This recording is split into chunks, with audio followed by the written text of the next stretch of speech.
Op 21 oktober is bij het Hof de zaak Matividiri behandeld. En vandaag, op 10 november, is de uitspraak. In de zaak Matividiri gaat het over uitlokking. Dat is een juridisch begrip.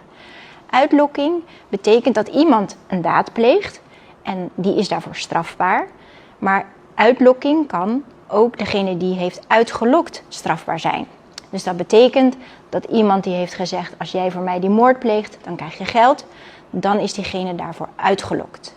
In de zaak Matividiri gaat het om de vraag of degene die uiteindelijk is veroordeeld voor de moord, die ook heeft gezegd dat hij de moord heeft gepleegd, of dat hij dat heeft gedaan omdat hij geld in het vooruitzicht gesteld heeft gekregen. Omdat aan hem geld is beloofd. Want dat is belangrijk voor uitlokking.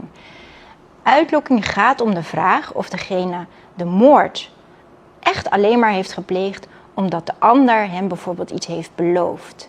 En in de zaak Matividiri is daar uitvoerig onderzoek naar gedaan. Want het is heel belangrijk om dat verband goed vast te kunnen stellen.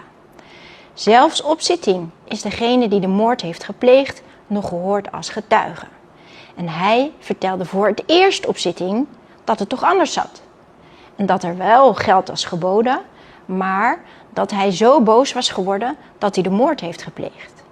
Het was uiteindelijk aan het Hof om uit te zoeken of de moord nou is gepleegd omdat degene is uitgelokt, want dat verband moet echt bewezen worden, of dat de moord is gepleegd omdat degene heel boos is geworden en daarom de moord heeft gepleegd.